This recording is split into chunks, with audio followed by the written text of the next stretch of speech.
मन मुग्ध हो गया माताओं बहनों बंधुओं।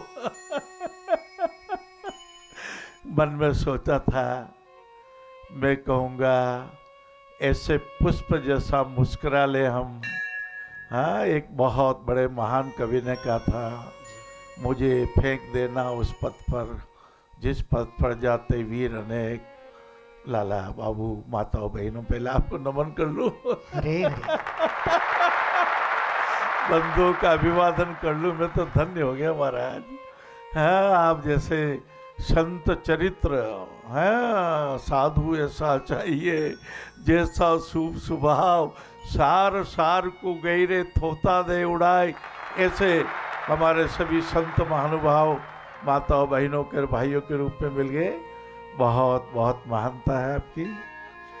प्रातः काल स्वाध्याय कर रहा था जी गुरुदेव। रुक्मणी मंगल का पावन प्रसंग, हरे हरे। श्रीमद् भागवत जी अमृतम, और श्रीमद् भागवत जी अमृतम में कुछ अमृत की बूंदे रुक्मी जी की बहिना, जी पर जैसी बहिना का भक्ति में स्वभाव है वैसा भाई का नहीं। हरे हरे। हाँ, उसका सत्संग नहीं, उसका तो कुसंग है।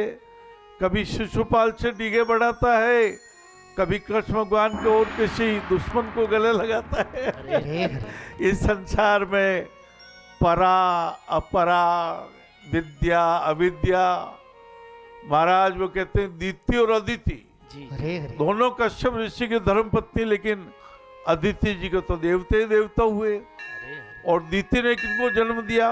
हिरण्याक्ष जैसे दुष्ट को, जो वेदों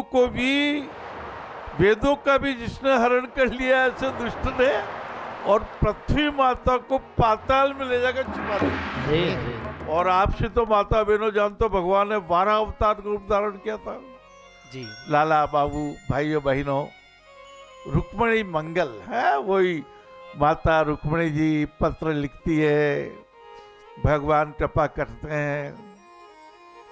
राधा रुक्मण मायरा में जाती है। आपने सुना होगा ना, नरसिंह मेहता जी का मायरा, नानी बाई के मायरा की ठाकुर जी ने लाज जय जय नारायण हरिया। जय हो। हाँ, उसमें राधा रुक्मण भी सांवरिया सेठ के साथ पधारती है। रानी रूप में जिन्हें मिला प्रभु कृष्ण का प्यार, भीष्मक की वो बेटी थी लक्ष्मी जी का वो। हाँ, भीष्मक जी की बेटी लक्ष्मी जी का रूप।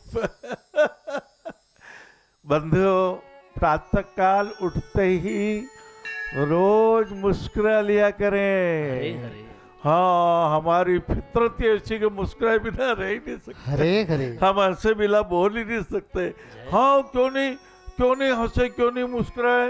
ये ठाकुर जी ने ओहो महाराज श्रवणामृताय नमः ऐसे ऐसे काम दे दिया, और कैसे दिया, कैसे घुमा के फिरा के फिर वो चेत के अंदर है, जिन हरि भजन सुनई नहीं काना, श्रवण रंध्र अहि भवन समाना। हाँ, सांप की बांबी जैसा है महाराज, इसका आकार जैसे सांप की बांबी टेढ़ी मेढ़ी होकर के सांप अंदर घुस गया। जी हाँ, तो यदि हरि भजन अर्थात सेवा, हरि भजन अर्थात राष्ट्रभक्ति, हरि भजन अर्थात देश प्रेम, जिस देश में हमने जन्म लिया वह देश ही धन्य है, और धन्य धन्य है एक माँ का लाडला जो बचपन में पिस्तौलों को उगाया करता था। एक दिन के दादाजी ने पिताजी ने आवाज दे रहे, भगत भगत कहाँ गया?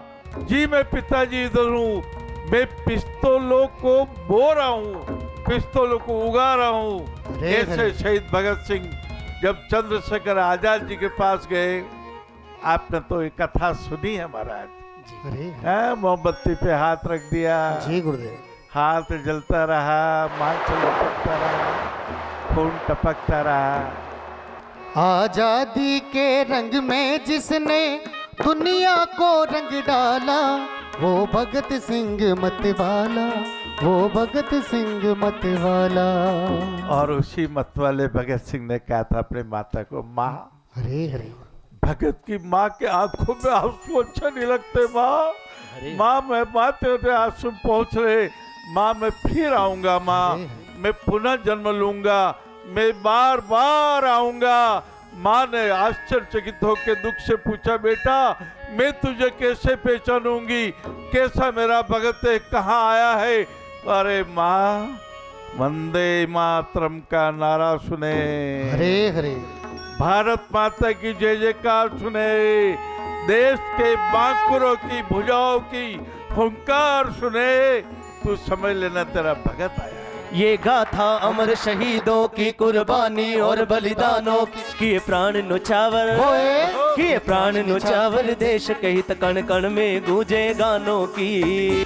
झांसी की रानिया छोटेपन से 6 साल 5 साल की उम्र से ही पिताजी ने सिखा दिया था, खूब लड़ी मर्दानी व तो झांसी वाली रानी थी, बूंदे लोहर बोले के मुँह हमने सुनी कहानी थी, हमने सुनी कहानी थी। भाइयों बहनों माताओं, केवल कहानी नहीं, हरे हरे। जब ग्वालियर इस दास को जाने का अवसर प्राप्त हुआ, वहाँ एक बगीचे में समाधि है झांसी की रानी लक्ष्मीबाई की।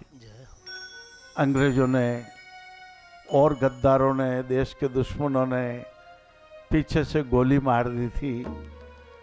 लाला आप और हम बैठते हैं सत्संग परिचर्चा में हरे हरे। इसलिए कि हमारे भावों को अच्छा कर सकें, कि भाव हमारे अच्छे हैं तो बरकत हमारा साथी है, और कर्म हमारे अच्छे हैं तो घर में मथुरा काशी है। लाला